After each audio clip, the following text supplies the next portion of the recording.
Pilate called the chief priests, the leaders, and all the people.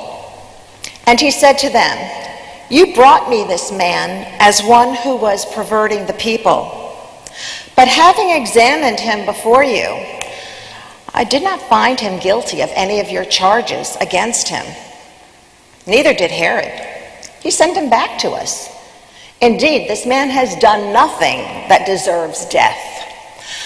I will therefore have him flogged and release him." But the people began shouting together, "No, away with him! Away with Jesus! Give us Barabbas!" Now Barabbas was a man who was in prison for an insurrection in the city and for murder.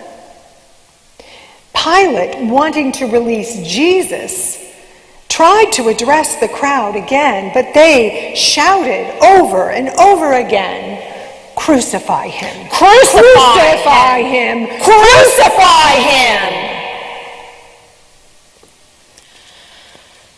For a third time, Pilate asked, "Why? What evil has he done? I found no ground in him that deserves death.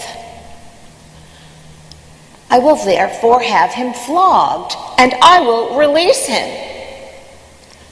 But the people shouted out with their voices at the top of capacity, saying Jesus should be crucified. And their voices prevailed. And so Pilate gave his verdict and did as the people asked. He released Barabbas, the one who was guilty of insurrection and murder.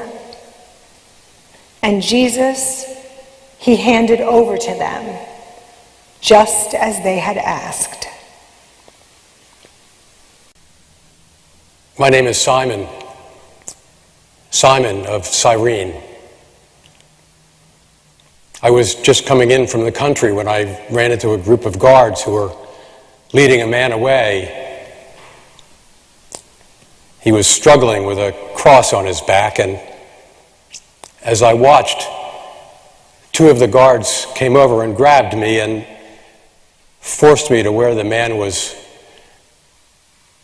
struggling, and they laid the cross on my back and forced me to follow him as they let him out of town.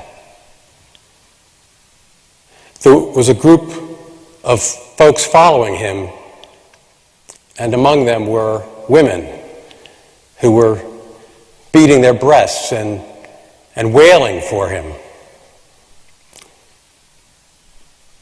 But this man, they called him Jesus, he turned to the women and he said, "Daughters of Jerusalem, do not weep for me, but weep for yourselves and for your children." Now, there were two others.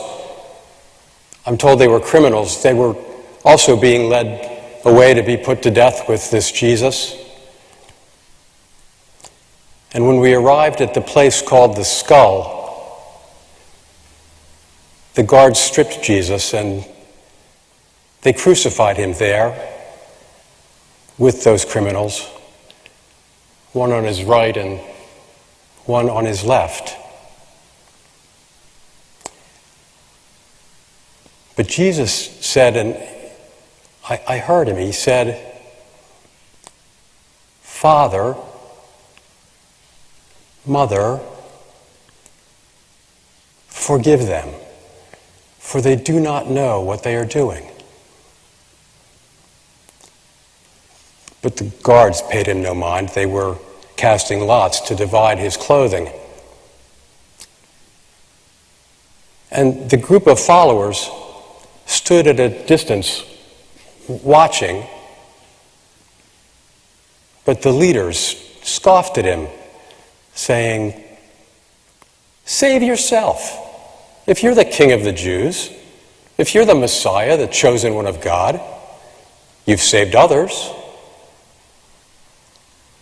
And the guards also mocked him, offering him vinegar to drink and saying, if you are the king, climb down and save yourself.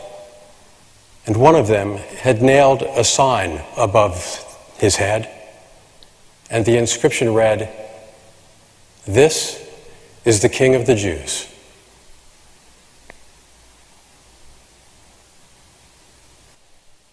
One of the criminals hanging there said, "Are you not the Messiah? Save yourself and us." But the other rebuked him, saying, "Have you no fear of God?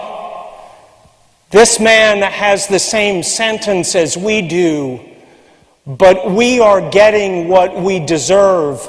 We are paying for what we did, but this man did nothing wrong." Then he said, "Jesus, remember me when you come into your kingdom." And Jesus said, "Today you will be with me in paradise." Now it was about noon, and darkness covered over the whole land, and the sun's light failed, and the curtain of the temple was torn in two. Then Jesus cried out with a loud voice, "Father, into your hands I commend my spirit." And he breathed his last. The centurion saw what had happened, and he praised God and said, "Certainly this man was innocent." And the crowds who had gathered for this spectacle saw all that had taken place and returned home, beating their breasts. But his friends, including the women who had followed him from Galilee, stood far off and saw all this happen.